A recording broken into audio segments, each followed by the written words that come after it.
fucking microphone. This is the intro. This is fucking. What's up? We're doing an intro. We're doing an intro after the podcast. But yep. You guys we just know did that. it so we can tell you what it's about. But it's before the thing because it's an intro. Yeah, nailed it. Keep that in. So, what did we talk about? I don't even know what we talked about.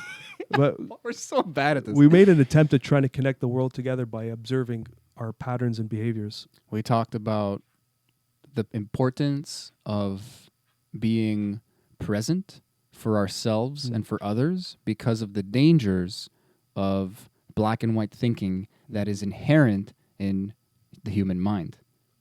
Boom! That was so beautiful. I did it.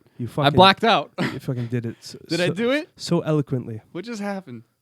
And I'm sure we talked about other stuff at the beginning. And just like the fundamental idea of what it means to be a human and how we can't forget that. That's what I always talk about. Yeah. That's our There's whole no thing. surprise with us. Just listen. You love us. We love you. Enjoy. And enjoy. That's it. Peace and love. Mwah, mwah, mwah. Enjoy this episode. Whooshing Theme songs sound. kicking in 3, 2, 1. What's up, beautiful people? I'm Nathaniel Pearl. And I'm Sami Sheva.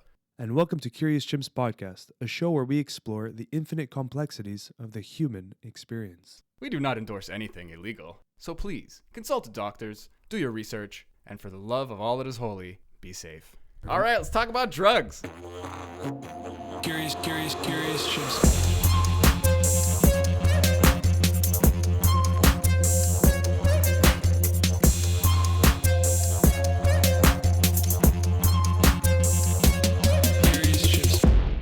You guys just missed the worst lily fart in the world.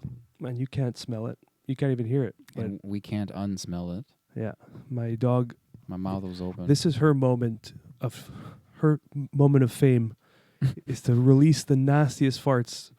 Usually during the podcast, I'm surprised she started early. It was a heavy one. It's foreshadowing a future. I feel shook up a little. I feel like I need therapy.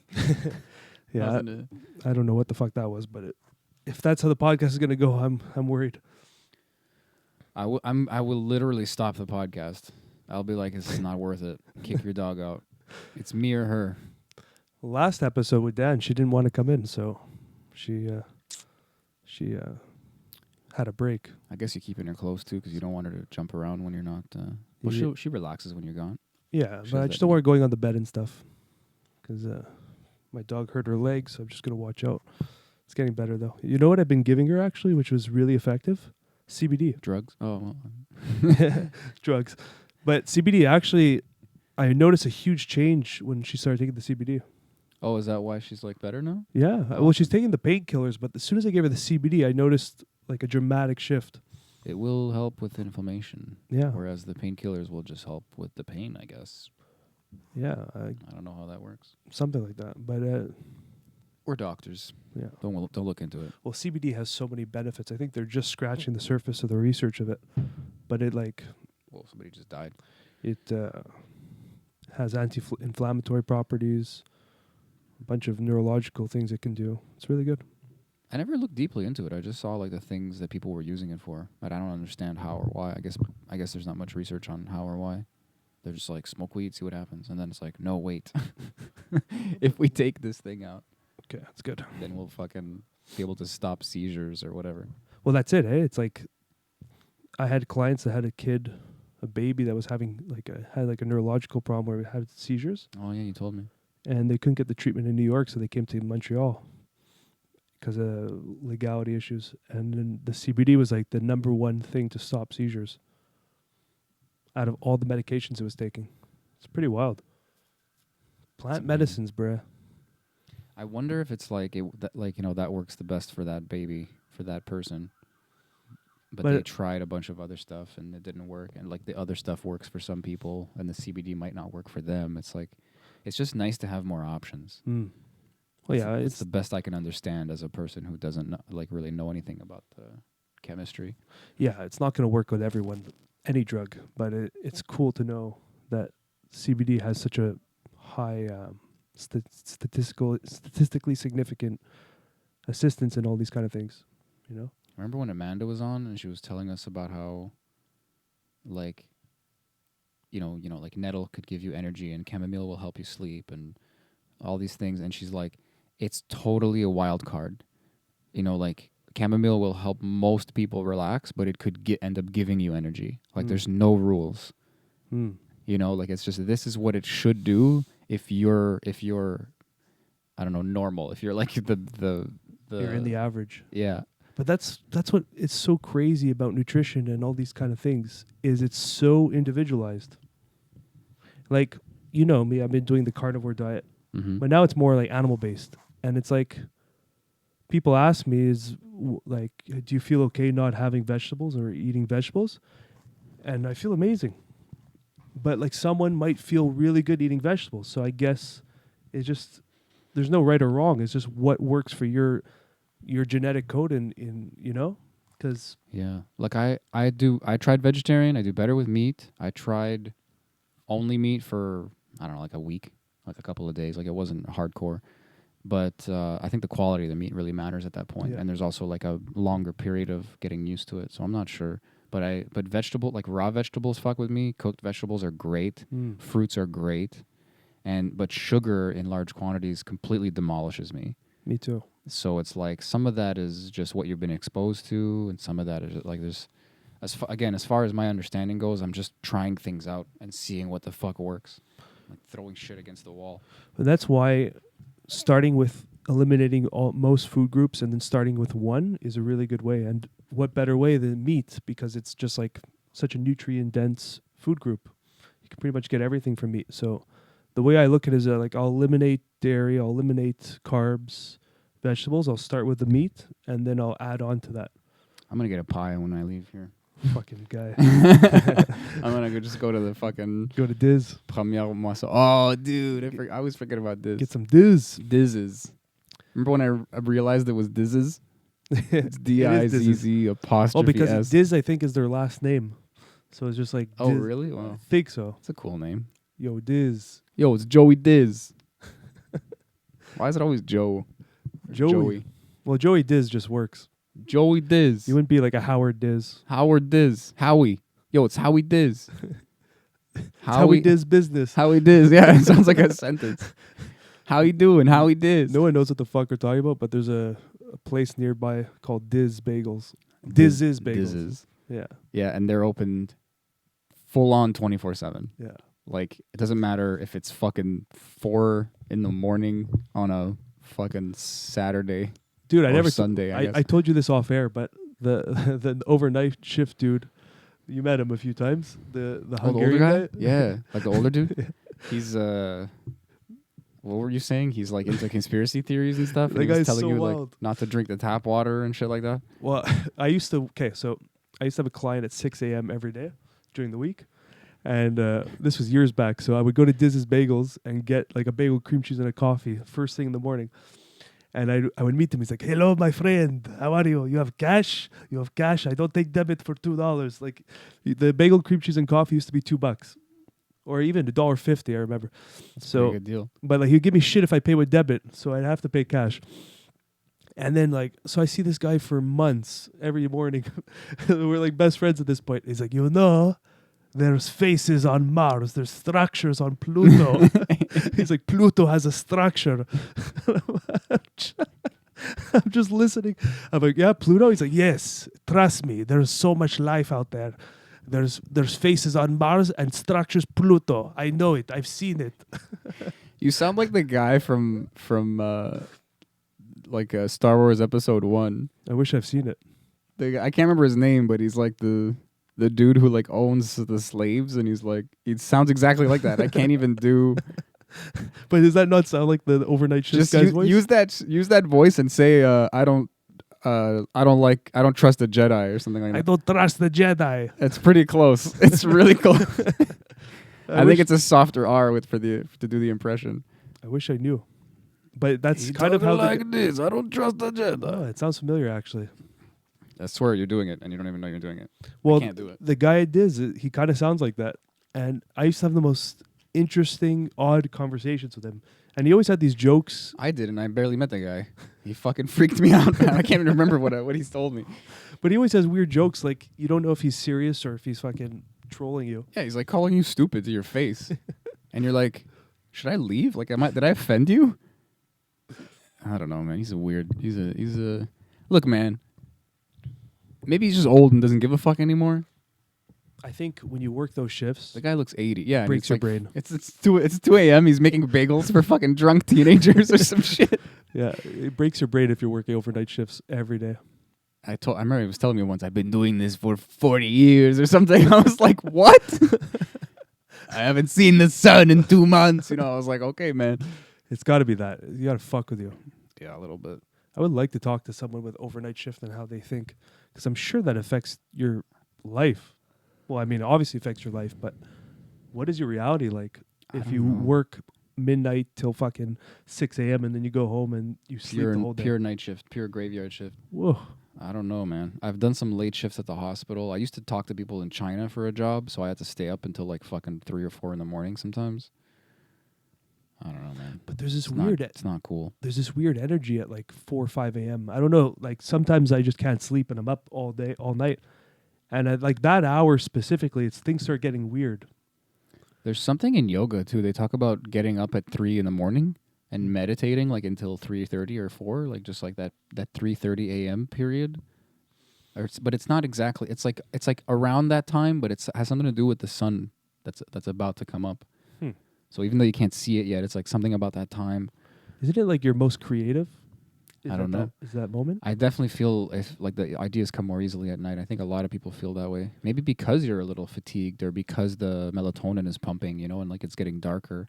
But I also feel like when I was in India and we were waking up really early to meditate, the fact that you would wake up and be like, I should be in bed right now. Like that's how you felt. Then you would sit there and kind of get into like this restful, like really like lazy meditation because you're fucking you're half asleep. Then you open your eyes and the sun has come up already and you didn't notice. And there's something about that moment where you're like suddenly awake and like seeing the sun come up is already cool, and seeing like night turn to day is really cool. But meditating during that time and then you open your eyes and there's this just like sudden, you know, like this click. And you're like, what the fuck? And I don't know. I just had good days, but I was also like in an ashram. Like I can't say I had bad days there. Well, it reminds me of Vipassana. It's like you wake up that morning bells at like 4 a.m. and you have to hit the meditation hall at 4:30. I went in the winter though, so I don't think I was like. Yeah, I was in I guess November. Yeah, it was a little cold. Like it was a little darker in the morning, and then you come out. I don't know, man. Those morning meditations were suffering for me. They were so long. Yeah, so fucking long. 2 hours, 4:30 to 6:30, and then lunch, breakfast. Yeah, those were fun, man. I love that experience. I'll never forget the one time I went to the optional group meditations. Usually, I was just alone in my little dorm section or something. But they're like, if you want, you can come, and we're doing it in the group as well. But you have to be meditating in this time period, and at the end, his chant thing was like 30 minutes. I know. Like usually it's like 5 minutes or 10 minutes or something. You're like, okay, you're getting used to it. It's kind of long. So you're sitting there. You have no idea how much time is passing. Yeah. And then the chant starts and you're like, oh, okay, we're almost done. And it just kept going and kept going. And I was like, they're trolling. Like they're tricking me into thinking it's over. And I just keep having to Anicca the shit out of my fucking... my like aggravation, right? And just be like, oh, okay, I guess this is my life now. This is hell. I'm just here forever. Just hearing this guy going, I don't understand what he's saying. I don't even think he knows what he's saying. He's just making noises, man. Not words, bro. It's like an Icaros. That's it. He's just freaking out. Yeah. And if no one knows what we're talking about, Vipassana is a 10-day silent retreat. Well, they have more than 10 days, too. They know what we're talking about. Yeah. Why would they be listening to us if they didn't? You know, to all the new viewers, the newbies, the noobs. It's hard to start from episode 1 and get to us. God, we were probably slightly more boring back then. Well, look how entertaining we are now. We have a dog and a sauna. You can't see any of these things, but they're there. Yeah, we got a cool ass backdrop. Jeff Bezos is waiting to be interviewed back there. We got Jeff Bezos on hold. He wasn't busy. He was his team's taking that bridge apart. We got We got a really good set of feedback from our previous podcast. Seems like it was a popular. All you told me was that I interrupted people too much, and I just interrupted you now saying that. well, that was just that was a few people's feedback, but Soft critique. soft critiques. Sammy, we like you, but can you shut the fuck up sometimes? Yeah, what do you guys think? Leave it in the comments. Yeah, just tell me to shut the fuck up. Just It's Sammy, just shut the fuck up in the chat. It's just like a spam. STFU Sammy. I know what I'm thinking. So when I interrupt, I feel really bad because I know what I'm gonna say. I also repeat myself often. I should really let people's fucking ideas come out and just. But I have no chill. It sounds like you're taking it too much to heart, Sammy. It was just some feedback. I think I should let it affect me a little, though. I think I should fucking shut the fuck up sometimes. Yeah. I mean, feedback, that's the feedback we've always wanted because we've always asked people for feedback of the episodes and stuff.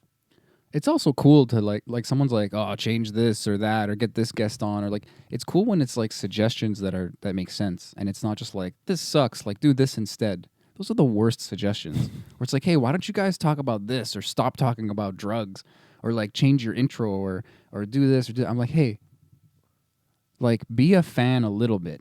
But that's why it's our show, bruh. Yeah, like suck the dick a little. Like give me some fucking.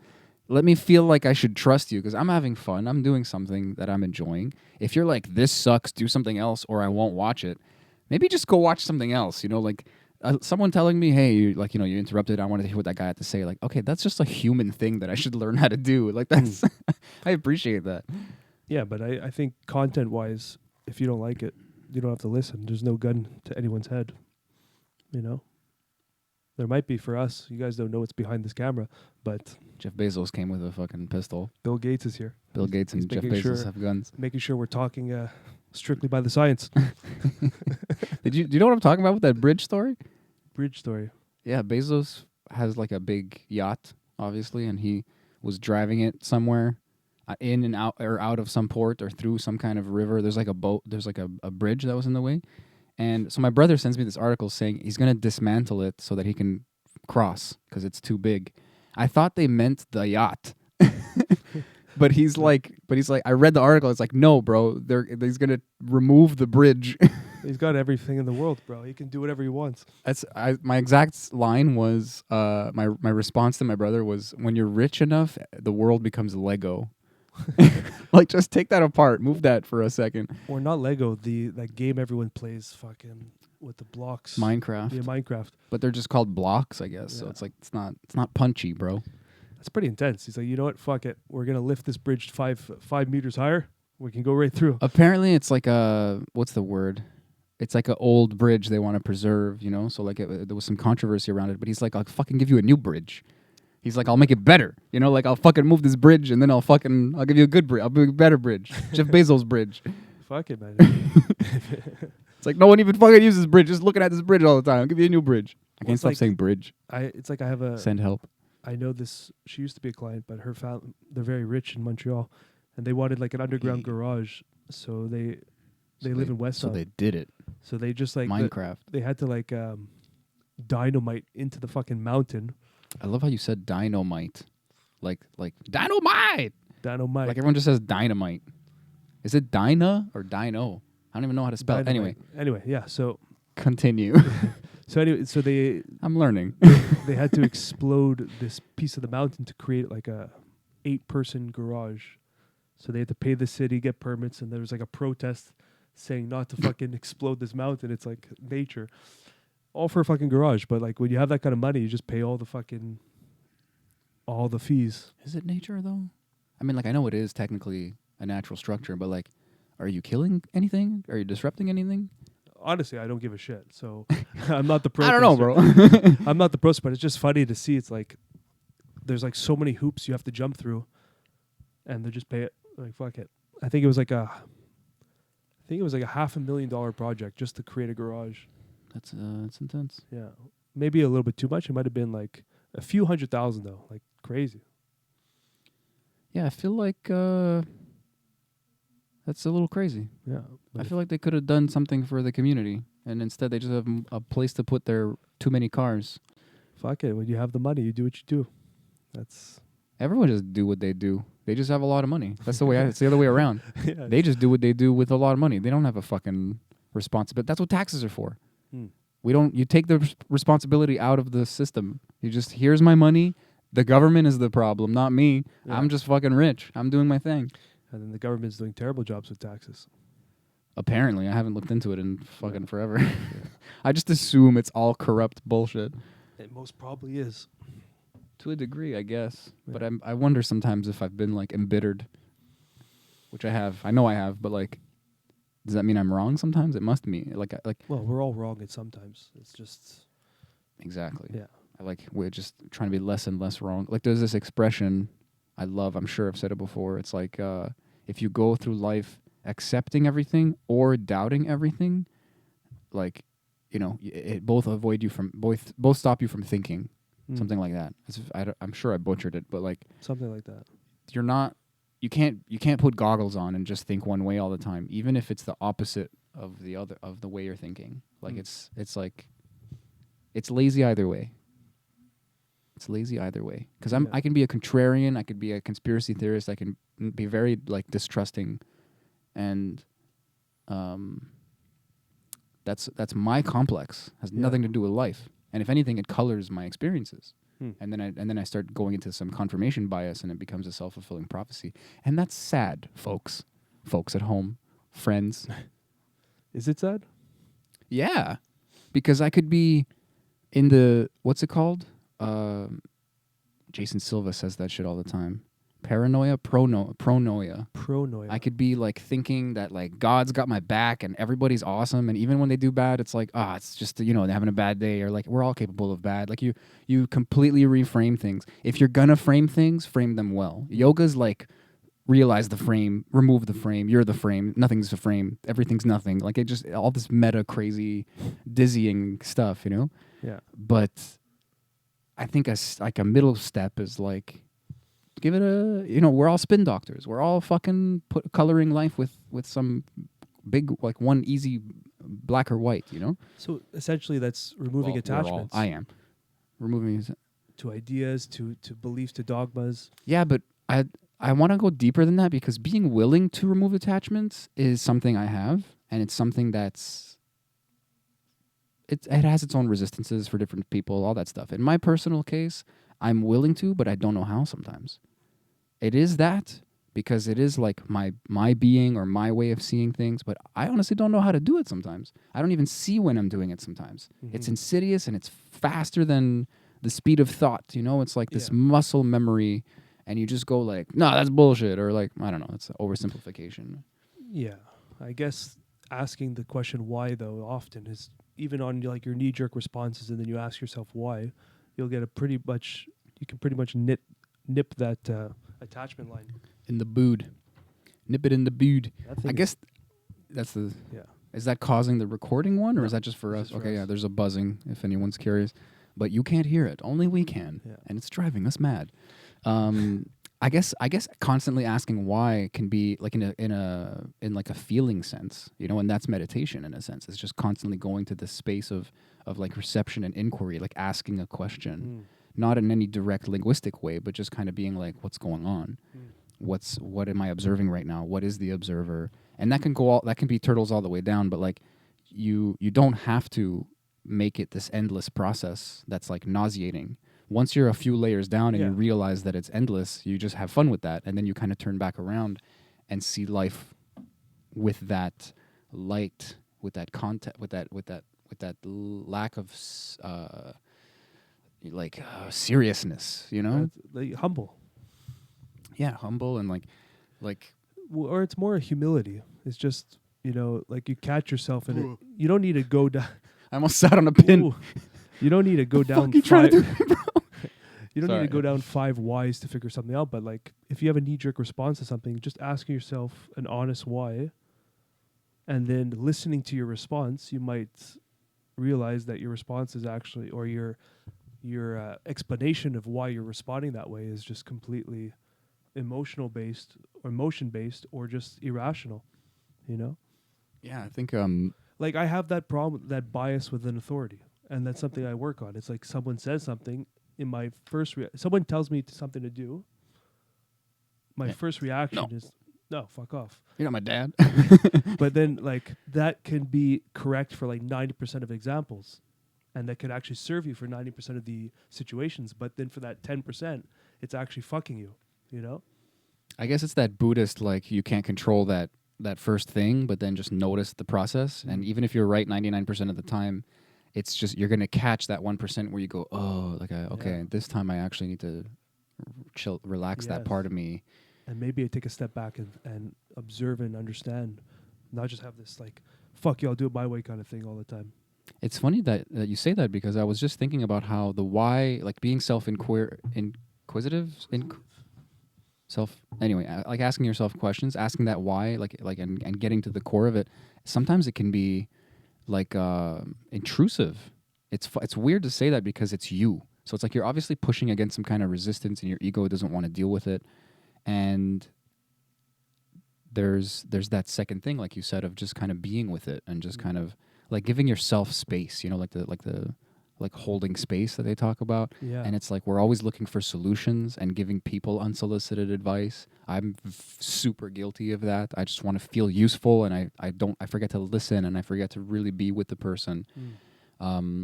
And I feel like I have these echoes of like social anxiety. Like they don't need to be there, and if I notice them, they go away instantly, like some kind of shadow that you just put a light on. But that's me, you know. And it's funny that I treat myself the exact same way that I treat other people, but it just seems like a harshness on me. But it seems like just an error in judgment when it's on other people. But it's really a both for both. Yeah. You know, it's just it's not meant to be malicious, but it ends up being. What's the word? Let's say like inconsiderate, which can be hurtful for sure, especially if the person is going through something, doesn't have the tools at the moment to worry about how you're dealing with things, you know, like it's a lot. Well, that's where compassion comes in, you know, because although we have a set of ideas of how we think it should be, or how someone should act, or what you would do in that situation, it's such a complex experience being a human, you know? Yeah. That it's so subjective to that experience. It's like sometimes you give someone advice and it's almost so simple to you, the right answer. But you're looking at it through the lens of your experience. And it's like their full experience is completely different. And maybe that advice would be correct if it was in your situation, but it can be completely off for them, you know? It's like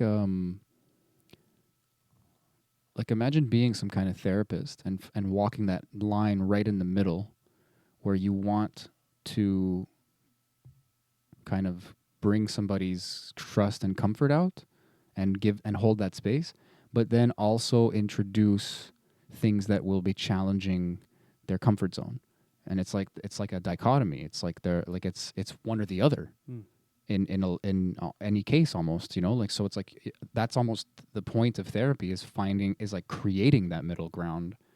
And if some people kind of have that naturally, then they must have pretty easy lives, or an easy time navigating the hardships of life, I should say, in specific. I literally this morning had a back-to-back conversation with a therapist, and then someone who was more like it was Alyssa, actually, like a life coach. And the differences were stark. One of them kind of thought I needed to vent maybe and get an idea of how I was feeling, and then just kind of a context so that I could handle it with eyes open. And the other one was like, you're gonna want to punch me, but I'm gonna tell you like how it is, you know. And it's literally what we're talking about. Like, one was like holding space in a sense, and the other one was like you're thinking wrong. Directing things. Yeah, I'm oversimplifying it. No, but I understand completely. And I think finding the middle ground in those two is where the answer lies. I think you were right about saying compassion as well, because both of them are compassionate. Yeah. One is to say your feelings are valid, and the other one is to say you're still actionable in this. You're still a thing that can intervene in your life. You've always been that. Yeah. So both of them, oddly enough, are very empowering. You know, I guess thinking of it that way and not getting trapped in some kind of duality, or maybe some non-dual like victimhood, Mm-hmm. is a way to just kind of see it for what it is. Yeah. And then to always be like addressing the emotional side and even taking pause and even taking rest is empowering. But another side of that, not a true empowerment or a better empowerment, but an inevitable side of that is we rest so that we can work. And then we need to rest because we work. Like if you rest forever, then it's not rest. Mm. It's like something's wrong. Something else is wrong. We could address it. Yeah. But like, I don't know. I'm losing myself in the metaphor a little bit. Like Mm. there's just this, I don't know. It's like a new way of seeing it where like nothing's wrong with either side of that. Things need to get done. You need to get your hands dirty, but there's no shame in either. There's no shame in being like in my head, it's like I said before, it's very black and white for me. Mm-hmm. And I'm trying to kind of merge them instead of thinking of people in terms of like type A and type B personalities. It's like sometimes you're on, sometimes you're off, and both of those. Well, there's so many variables. It's like to get in like type A and type B. You could be loosely defined because you could be a type A for one day and then a completely different type of person if you missed your coffee on one day. You know, there's so many variables, man. And I think I grew up watching too much TV. I think it's important that we collectively stop with these categorizations and labels and these boxes that we kind of contain people in our minds. We all do it. I do it all the time. It's just a natural thing, but it's such a chimp way to understand this world. An uncurious chimp An way. uncurious chimp. It's like the ultimate holding space, I guess, of really letting someone express Yes. themselves and be what they are, and then you're almost holding space. Yeah, he's listening. He really wants to hear what I got to say. But that's it. That's huge. Holding space means it's drawing outside of the box, in a sense. That box that you have someone categorized in, that's not truly holding space for someone. You're holding space for someone within that confines of your idea of that person. But to allow that person to fully express whatever's needed, there's no boundaries there. It goes where it goes, kind of thing. It's funny how, like, there's a lot of anxiety wrapped around that for me. Like feeling like am I, like, when do I do it for myself and when do I do it for others? Can I do it for both at the same time? Are there instances when I can't? Mm. Does that have to just hold? You have to hold space for that reality in a sense. Well, You in a know, like sense, there's a turtles all the way down thing happening here as well. In a sense, you're holding space for two people: yourself, your judgments, and for that person. Because it's very easy to interject when someone's coming to you with something or whatever, and push your thing on them, or whatever it is. It doesn't have to be something on them, but it's like a bias or a judgment. So then when you're holding space for someone, in a sense, you have to almost be empty space inside to allow the two to dance together, if that makes any sense. Yeah, but that's like a state of being. That's like someone like me needs to cultivate. I think we all do. We all, no one, like, that's fucking Buddha level, you know? It's in that direction, if Yeah. anything. But I feel like so many people, it's their job to listen, even if it's like a person at a call center. The people who do better just have that ability to not interrupt. And I can shut up, you know, like I can look like I'm not interrupting, but I'm still me, and there's still all this stuff happening in the background. But if I really move my energies and like really become like I'm listening more, it reminds me of like the Convoy, and people like really boxing each other in on both sides. And it's like you're not holding space for yourself and for your expectations and for your desires and for your let's just call them leanings, you know? So when something is exterior like that, that's like an idea for, like, let's say a potential to use a box, to get rid of that anxiety a little bit and to collapse that into this simpler label. It's so tantalizing is not even the word. It's like so addictively, like it's almost like osmosis. Like you can't stop it. Like it's just gonna click. It's just gonna like magnets. Yeah. It just has to happen because you're in that state. Yeah. So you have to maybe realize that and undo it at, I don't know, first or second, but like it would definitely, like you're saying, benefit to kind of empty yourself first, and then that effect would just never happen. Exactly. Or it would, and you would notice it and kind of it would lose its power. It would lose its effect in many ways. And it might even change the outcome of the other person. Definitely. Yeah. You're And I right. think that's a great way to bring up the convoy, because that's a great example how no space is being held for a set of people who have real legitimate concerns and worries. And it's just, we see this because we're kind of out of the matrix. Whoever kind of ejected themselves from the mainstream news outlets and narrative, you kind of see what's happening. It's almost comedic, and it's kind of jaw-dropping and a little bit of a head-scratcher that this is so powerful that you can create a narrative on like the main speakers, and people will watch it, and then their idea of it is just morphed into the truth. It drowns out everything else. Yeah. And then the people who go against it even seem crazy to you. Yes. And it's like on my end of things, it looks like ideas just keep like that feeling of security and like you're getting actual like good information that keeps kind of getting cannibalized, and that's a good thing. So it's like I feel like I find a side or I find some ground, and then it's like, oh, this might be that in another form. Or it's like, you know, like the example, like when Dan was here and you're talking about like politicians on the other side kind of trying to look like a savior, trying to come in, and it's like you're throwing the opposite party under the bus so that you can be victorious. Like you're still playing within the rules of this confine of like a game. And I fell for it, you know, and there's so many examples like that within this kind of community where you're trying to look from above and see how the things are playing out. Whereas if you're in one of these parties, you're kind of in one of those boxes and using boxes to understand things, like you were saying. Yeah, but that's where it's sad to see from the outside perspective, because if you look at it as like a playground of children, because that's all we are really. It's like you have a set of kids that are really complaining about, let's say their fucking knee hurts. Just use that example. And then you have a majority of the other children are just saying your knee doesn't hurt. Doesn't matter, you know? And then that's like the narrative. So anyone who comes in, oh, your knee doesn't hurt, don't worry about it. Like, think about it like that. Like, obviously it's a way more complex issue, but as the simplest form, like, how much pain do you think that's going to cause the kids that their knees are actually hurting when no one around them is even recognizing or validating any of their concerns, and just tapping them on the head kind of thing, saying it doesn't mean anything, like you're just crazy.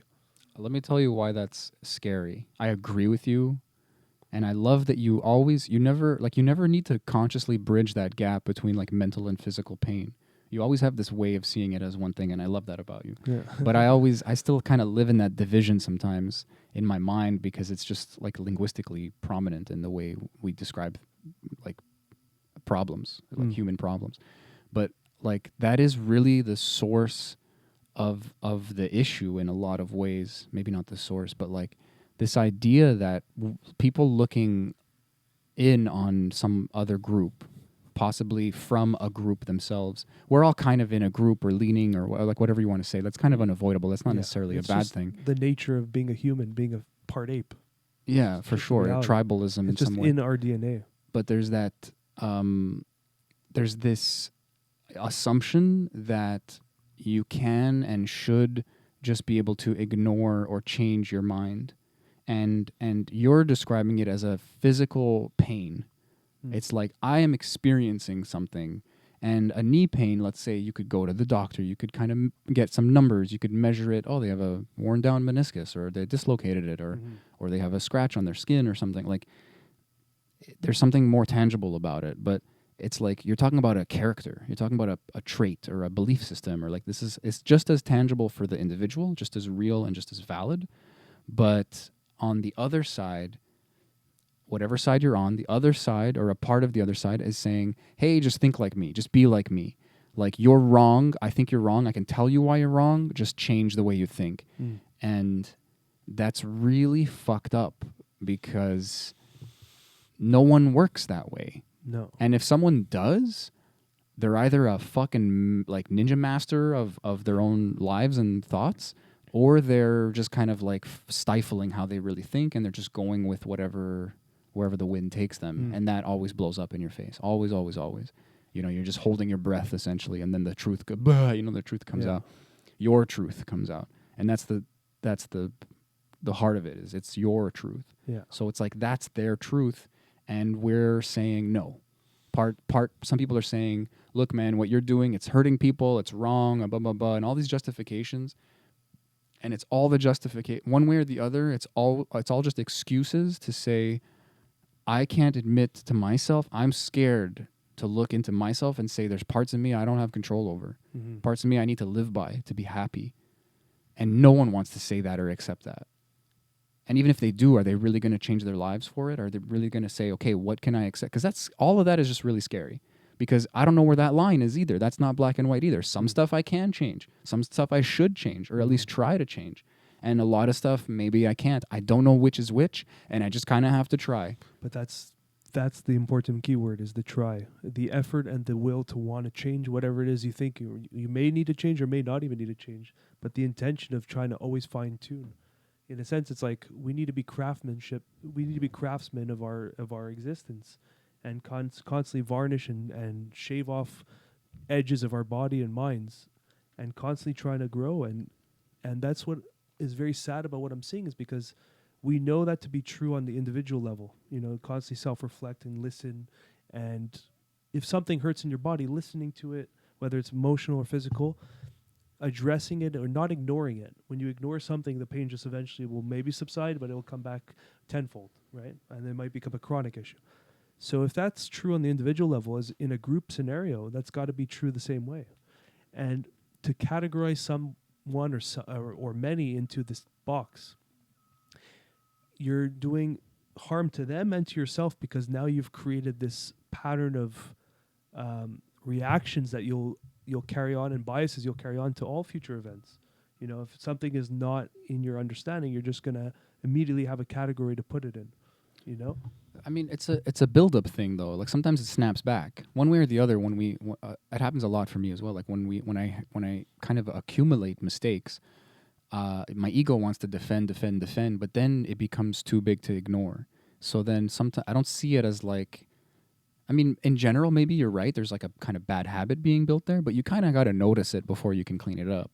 So I think that's inevitable, and that's not necessarily a bad thing. But I know you're right in a way as well, because you, as a society, that process happens even slower than it does like on the individual level, and we're giving each other so much permission to act certain ways. And you know, whether you agree with it or not, a lot of people, especially like it's scary when I listen to like late night comedy shows and how they just flagrantly like make fun of like the well-being and humanity of people who are unvaccinated, let's say. Like it's flabbergasting. You're just there like, bro, these are human beings. And that's what I wanted to get to, is these division lines that we're witnessing occur everywhere. It's going to be a very scary future if we keep strengthening these lines and etching these lines further into the ground, because these are fucking human beings, exactly what you said. I don't know, I think, well, sorry. No, but like the whole idea of being alive is in a community and society is that we kind of agree that maybe the neighbor next door is totally fucking nuts, but I'm on team human and I'm okay for him existing. You know, like we just figured, I don't know if I have a crazy neighbor. Just shout out to that crazy neighbor. But it's an example. Sounds like he's fucking bowling but up there. The whole idea is that we have these acceptable, we have this state of acceptance for people because it's just at the fundamental level are human. But what's happening now and what's scaring me is that they're, in a sense, that feeling of human is being eliminated in certain groups. Like, in some people's eyes, if you're choosing not to get vaccinated or whatever, you are not a human in their eyes anymore. You are like you're some foregoing rights. And it's like, whoa. And it gets their rights. And that's what we need to restore, is the sense of humanity in people, because if or the definition of what rights are. Yeah. Maybe maybe you're right, actually. But I'm talking at a deeper layer. Yeah. Not just about rights. This is a repercussion. That's the cause. I'm talking about right. at the root cause of what we are as humans with different views and whatever. But at the human level, we need to agree upon that. And we can't lose sight of that, because if that happens, I don't know what kind of future it will be. And these divisive narratives, although they are changing, I have to be honest, I'm noticing a tone change in most of the mainstream narratives now. But it can go down a very scary lane if it continues this way, because you're creating a box for a certain group of people that isn't really a human label anymore. It's kind of like, this is a danger, this is a threat, this is the like self, like it's all like these negative emotions, taking away that humanity in it. And that just seems to be the job of the fucking sensationalism in media. Oh, that was loud. There's this. It's grotesque, man. I see it all the time, but it's like they want sensationalism, right? They want you to be all excited and watch what they're creating or what they're reporting on, and a lot of times, in one way or another. And notice this. Now that I say it, you're going to see it everywhere. But they try to cater to your sense of humanity in order to justify their actions that are like inhumane actions. And it's a simple and not a very drastic or dramatic example to say like, oh look, these people are not getting vaccinated. They don't care about you and your grandma and like and society, and maybe they should have less rights. Essentially, like they should it's their fault. It's not your fault for taking away their rights for being okay with this. It's the government's fault. It's somebody else's fault. But you kind of agree with it because we're planting this idea in your head and you don't like them, so you're like, yeah, fuck those guys. And again, we all do it on some level, but man, pay attention. It's you. I forgot the name of that woman. Was it Jane Goodall? No, she was with the ape. The one that did the blue eyes, brown eyes experiment with the kids in like the 60s or 70s. I don't know this one. No, you have to know. Everyone knows this. But it's basically this teacher, what she did was she did an experiment with the kids in the classroom, and she like the blue-eyed kids had all sorts of the brown-eyed kids had all sorts of perks and advantages in class, while the blue-eyed kids were looked down upon. And it was really to explain racism. So the brown-eyed kids would get all these privileges and extra benefits. I might be mixing up either group. It's the same idea. Mm-hmm. So whether they get like an extra 5 minutes of recess, and it was just like these perks she implemented into the group. So then you just start seeing how it spills over outside of the power structure, and like in the schoolyard, like they're starting to gang up on the blue-eyed kids. And it's like how fast it happened, and how fast you gave one group a set of privileges and benefits because of the on the backs of the other students because of whatever reason. You can use that example for everything, vaxxed, unvaxxed. It's like, that's just like fucking human nature. And that's what's scary, man, is if we keep playing this game, you're just going to go down a really scary rabbit hole of, like, worst case scenario is obviously not, people don't like this comparison, and I get it. It's like the Nazi Germany is a big example, but it's... Oh, yeah, you can't bring that up anymore. But it's funny that you can't bring that up. We just need another thing to bring up. We just need another example of humans falling for something. Yeah, but the whole idea is, I'm not saying it's heading into Nazi Germany. That's obviously not the case, but...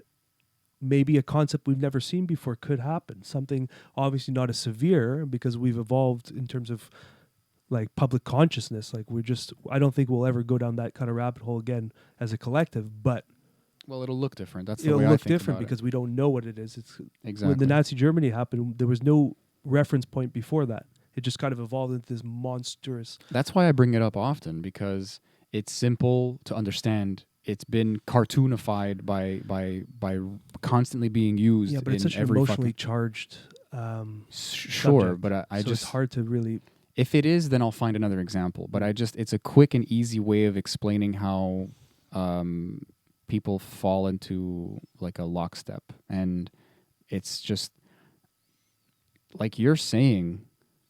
I mean, like the point there is that there's something about human nature that was exploited, and that exploit is still there. Mm-hmm.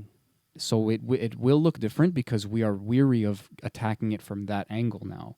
Mm. But like, are we really even then? But like, even if we're not, even if we are or aren't, like, it's gonna look different. It's gonna be different people, a different context, different words, new words sometimes, and human nature.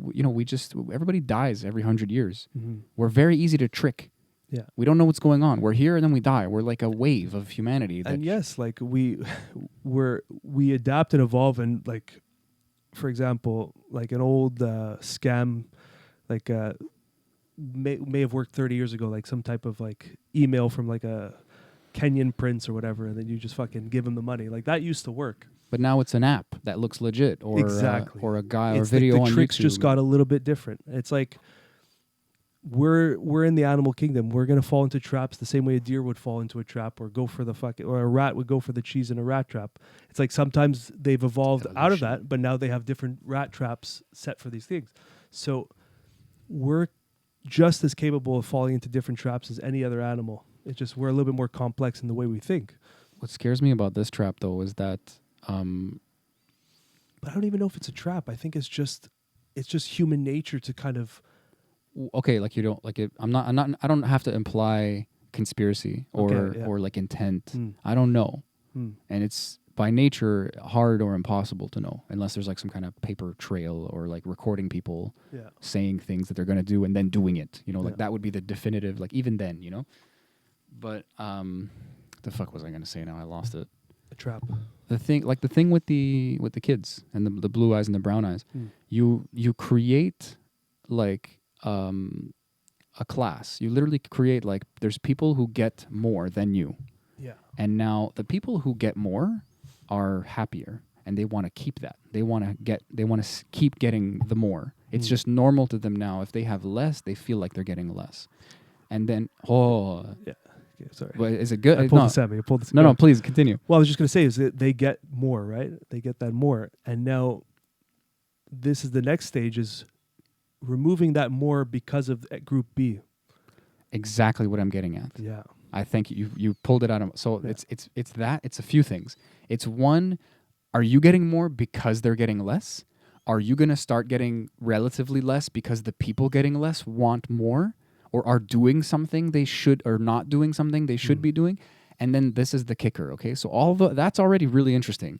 But now the crazy part here is that what if the thing you're removing is just like basic rights?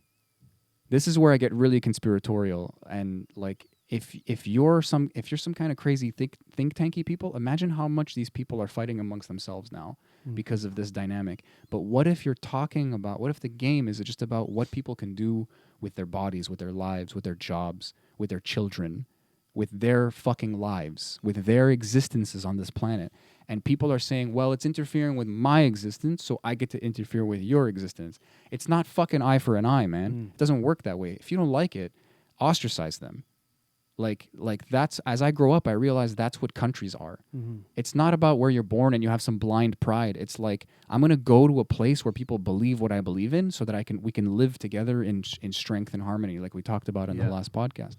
And like, this is the knee pain that's been ignored. You're trying to ostracize them, but it's not working. Now you're getting honks at the fucking, in Ottawa or whatever. And people are making fun of them and belittling them and trying to smear them, and you do whatever you want, but your knee hurts, bro. Yeah. Your fucking country's knee hurts, and you can't do shit about it. I'm sorry. Like, but that's where the compassion needs to start coming back, because it has to. Yeah. There's no choice. Because like you can easily fall into a narrative, into the narrative. We'll call it the narrative of what this is about and what's really happening. Or what's being call it the narrative, like in Italian. The narrative, bro. The narrative. The narrative, bro. But it's like, it's almost. I don't know if you watched the movie Don't Look Up. I haven't seen it yet. It's a good movie, and a lot of people use these parallels for the COVID situation with the vaccine, unvaccinated, and like, yeah, sure, you can use this parallels for every fucking example ever, because this movie is way bigger than just one event. Because it's basically an asteroid is about to crash and end the world. And there's a group of people that are saying it's not going to happen and for political reasons. And then there's a group that's saying it is going to happen. The science is saying it. And then it's just like, just look up, bro. It's right there. So it's kind of also a parallel in this protest. It's because like people are looking at the narrative and it's saying, oh, they're white supremacists. It's this and this and this. And there's people on the fucking field saying, no, man, I'm here. Look, it's perfect. It's not, well, it's not perfect. It's peaceful. There's so much more than what you're hearing. And then you have, so that Don't Look Up, example is applying to everything, okay? And where you can fall into that trap just because if you think getting vaccinated is the way out of this pandemic, and that the unvaccinated are like the don't look up, don't look down kind of people, this can happen at micro scales. So you're watching a news network or an opinion article about what the protest is really about, and then you have 5 or 6 friends that are there that are posting what it's about. It's like you need to have a wider perspective to really get the story of anything, because you have to understand, when you're talking of the narrative, there is an agenda behind a storyline. And that's what we've realized with the for news. everybody. Yeah. there Not is. just the news. The news has, it's subtle for the people who fall for it and obvious for the people who don't. But it's even either way, we political. all have- Like Trudeau, for example, is really sticking strong to a very small percentage of the protesters. Like, for all you probably know, but like apparently there was a few people with swastikas and Confederate flags, which I still don't understand why a Confederate flag is even on Canadian grounds. Like, it doesn't really make Yeah. sense. Almost feels like a if you want to go a little bit conspiracy, like an agent provocateur, which is not even conspiracy because that fucking exists. You know? There's a video that came out recently where this guy had I don't remember what it was, but he had maybe it was just a straight up Nazi flag. Maybe I think it was actually a Confederate flag. It's funny. Yeah. If I'm remembering correctly now. And all these people, they're fully face covered. Yeah, exactly. They're never showing any. They're really like whether you're, paid for by whoever like to be there or not. A lot of these people are aware that they're fuckers. Yeah. That they're not welcome. And I saw a recent video that went kind of down, like not debunking the claims, but being like, yeah, some idiots snuck into a soup kitchen because they were starving. So it's like they spin it like they stole food from the homeless. It's like, yo, the majority saw that happened, saw the stories being spun, and then said, okay, we're gonna feed the homeless. Yeah. Oh, okay. Well, all this money, you're not helping the indigenous people, and they don't have water. And it's like, you know what? Fine. And then they made a fucking GoFundMe or whatever the other one is now, and it's happening in real time. Like, we're not the fuckers you think we are. Exactly. Oh, this happened. Oh, the Terry Fox thing. Okay, we cleaned it up. And then We they put cleaned roses it up, but everywhere. that doesn't get the storyline. And then, But eventually, like you're saying, it because gets alternative media. It doesn't get the main narrative. Like, you won't see on the did main. I see that in the mainstream? If you did, I'll be impressed. Yeah, I don't know actually. No, because But- the alternative media is getting really good quality. So I don't mix it up And in if my head. let's say it was on the main press, like a few days later, the damage is already done. The perception is already shifted into what they're trying to shape it into. I guess, but you're going to undo some of that damage or Yeah. reinforce some of the positivity by making that. When you let something settle like that for 3 days and simmer in the minds, there's a pretty strong attachment to an idea. Yeah, And then to just throw out like an hour special. Oh, they cleaned up Terry Fox. Okay, on to four people shot dead on the on the boulevard there. It's like it doesn't enter the same way as blasting a message over and over again. But my thing is That's that true. you know what I mean? It's like these like apology pieces or retraction or redactions. They're so minuscule compared to the first story that they pumped out. You know? If you weigh them out, Yeah. like one is way tilted and one is way Exactly. bigger and way more. Like like Dan was saying, like they were They were sending priming up this for 5 days before. priming is the perfect word. They were Yeah. literally before it was happening. They were like setting a stage and setting an idea, and it's Ex- like, hey man, Like, let's calm down here a little bit and yeah, let's like these are people. They're protesting in a way. They're trying to be creative. They're trying to be peaceful, and it's kind of working. So like I understand if you're like some, I don't want to say anti-vax or some shit, but like if you're pissed at the government, if you're more of a conspiracy theorist, if you're more right-leaning, if you're more about like not enjoying the mandates, if you look into alternative sources a lot and do your research, like people make fun of a lot, but like you get sometimes duped, but sometimes you find like completely counterintuitive or let's say just countering information, countering data, countering narratives. That's going to make you feel amazing. It's going to make you happy to see this convoy and to be like, holy shit, like look what they're doing. They're trying to, and it's like, this is like a victory and like it's heroic. And these people, and then on the other side, people are like just making fun of them and feeling so like gratified with themselves that they're like, oh, look at these idiots, like look how stupid they are. And But like, that comes go back to home. the blue eye, brown eye example. It's just like there's a level of Yeah. I'm sure there's a few of those in that. I would have to rewatch the study, but I'm sure if there's a few of the kids that maybe got the privileges that kind of had a sense of like, hey, this is kind of fucked up. And then there's others that are just all fucking in on the Kool-Aid. Like, I got these fucking privileges. You're fucking pussies or idiots. Like it's like just they're on that deep end, and there's a spectrum within a spectrum. But that's as soon as one of the blue-eyed kids would be like, hey, I want a longer thing. And then the kid would be like, oh no, what if that means that I lose it? well, that's the And next then you part of the just- experiment. She switched the roles on them. Oh, that's good. Yeah. So then I would have loved for one of them to be like, hey, can I give him mine today? Like one of the kids just like breaks the system sort of and makes it like egalitarian or But that's something. why that's so hard, because it becomes more than an individual. It becomes a groupthink, mob mentality, and that's where the beast is created. That's true. That kid would get destroyed because all the other Now privileged he's kids a- would be like, "Hey, I don't want to do Yeah, that. Stop doing let's that." vote him out. Yeah, He's a part of them now. Do we have to, Miss? Do we have to do it if he does it? But that's what I'm And they're getting just at. waiting to beat him up. That's what I'm getting. That's my fear, is that these things become their own monsters over time because they become a collective understanding. So unless we start shifting this boat into a more neutral, compassionate direction, the next stages are scary, bro, because you have this monster of its own that can't really be contained or controlled anymore. But we have the internet now, and Boom. it's chaotic and crazy. But we learn faster than we used to. It's honestly, with all the chaos happening, it's kind of a blessing to be around, at least in my view, because you're getting to see so much human psychology play out in so many different avenues, in so many different ways. It's very educational if you think about it. It's like never before had we had so much tension in the air in all fronts.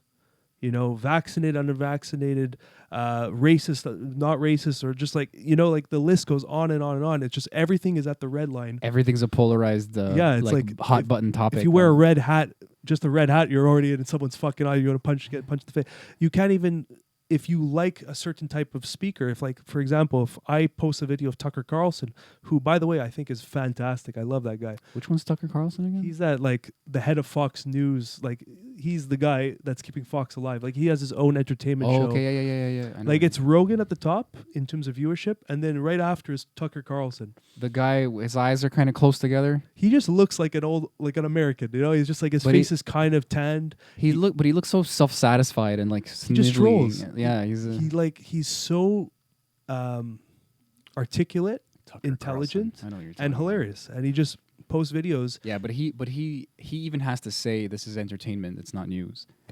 I don't even know if he says that anymore. You're right. It's like I said it once a long time ago, or it's written really quick on a ticker tape somewhere. I've never seen it. I've only seen clips of it. Yeah, like, but if I support Tucker Carlson, all of a sudden I'm a neo-Nazi, right, ultra right, whatever, fucking, you know, like every label you can throw at me. But it's the same for Alex support Jones. is I'm a a weird big word as well. Well, I just use the word enjoy. Then I enjoy these people. Yeah, I enjoy the fuck out of Alex Jones. Yeah, but he's like a nutter sometimes. But now, if you enjoy Alex Jones, all of a sudden you're anti Sandy Hook. You're a Sandy Hook denier or whatever. Yeah, enjoy that's muddled and in a good way, because I mean I've watched like the Change My Mind guy. I forgot his name there. Crowder. Yeah, Steven Crowder. he can be stupid, bro. He can be So really annoying. Shapiro. Yeah. They're famous for a reason. Sometimes they make good shit. Sometimes they're really like the JP Sears guy. Sometimes sometimes he's not funny. Mhm. Sometimes he's really funny. Sometimes he's really articulate and he makes something that's not funny, and I get surprised. And that's why there's no right or wrong or left or right, or there's so black and white. There's so much gray zone because I don't know. We just named like 6 people though. Like there's it's pretty narrow still. But what I'm saying is that you can take something from Ben Shapiro and negate something else from him. You know, in one video, for example. Something you agree with him on, something you completely disagree with, and that's fine. And that's how we should have discourse and discussions and all sorts of things, is not everything everyone says needs to be set in stone. And it's either they're right about this or they're wrong about this, and then they're done. It's like it's a black and white thinking again that I'm often guilty of. And I notice politicians do this. They bring down very complex issues into very small, like arrowhead decisions of yes, no, right, left, vaxxed, unvaxxed, smart, stupid, racist, not racist. They almost have to, kind of. Like, not anymore. It's like a bit legacy, you know? Like, people are smart enough for a little more nuance these days. It works, though, what they're doing. Because they do this for so many things. It works because they make it work. They give you a left or right, and then they say, oh, by the way, like, choose right. You know, like, or choose left in this case. Not opting in a vaccine, into the vaccine, not taking the vaccine is a great example, because now... Gotta stop saying vaccine, bro. The algorithm's gonna fucking tank us. We're gonna get like a question mark thing. You want more COVID information? You know? If Visit that's not the already government. Visit the CDC. Yeah. But what I'm trying to say is that it's gotten so powerful, these binary decisions and labels, that it's like if you choose not to get vaccinated, you are an anti-vaxxer. You're anti-vaxxer. You don't believe in the science. And it's so much more complex than that. What if you have a medical reason why you can't, you know? Everyone knows all the reasons now. The Yeah. alternative information. Not enough data yet. Exactly. I have a medical There's so many reasons, reason, but a you're in religious this, reason. You're in this team. It's fucking. Why does that keep falling on you? I Yeah, have it's no weird. idea, bro. It's on a cable. With or so something. many problems, like we should have figured this out after fucking like 90 episodes. The fact that we didn't is just as beautiful, though. Yeah, it gives us character. Yeah. For the people only listening, my Nate's, mic is just like Nate's mic just keeps falling on him. attracted to my balls today. Did it sack you? That'd be It almost did. just- But like the whole idea is like we need to get out of these binary ideas and understandings of everything, because nothing is fucking binary, you know, except for the number system. I don't know how to. I don't know how to project it onto other people, but for me, it's really a way of seeing things. It's really like a fault in my character. So it's like something I really have to live with, like address constantly, which kind of lends itself to the. It's kind of meta. We're talking about like I need to constantly be aware. I need to constantly be looking at what's real and not just falling into something that's black or white or knee jerk or instinctual. Yeah. But I'm the same. Like I can't exclude myself from that because I do it all the time too. I Is it think just a human thing. it's a fucking human thing. Of course, it's a human thing. Sammy, you know this. We're all guilty of it. That's like the beauty. angriest I've ever seen you. Like you weren't even that angry. I'm not even but angry. Yeah, But it's like it's more of like a purge of frustration, because we all are guilty of this, and we all need to stop shaming each other for this and start looking in the fucking mirror and realizing, hey, like I got work to do on this motherfucking vessel, and you got work to do on your vessel, and let's just share the imperfections and fucking bring back compassion and love and realize that we're all trying to get by. We're all fucking trying to get by in our own interpretations and ways and reasons. I love that. That's what it is, man. And it's just, you know, like a while back, this is completely unrelated, but it makes sense, is my friend was like laughing about his ex or something, or just like complaining about her and saying all this thing. And then I realized, I'm like, you know what, bro? She's just trying to live her human experience too. Like the same way as you. She's just trying, that's where she was at that time. Like you can't be upset about, you know, just something like that. And it kind of threw everything that he was saying off. And he just took a step back. He's like, holy shit, you're right. We forget that sometimes, man. You're that guy, bro.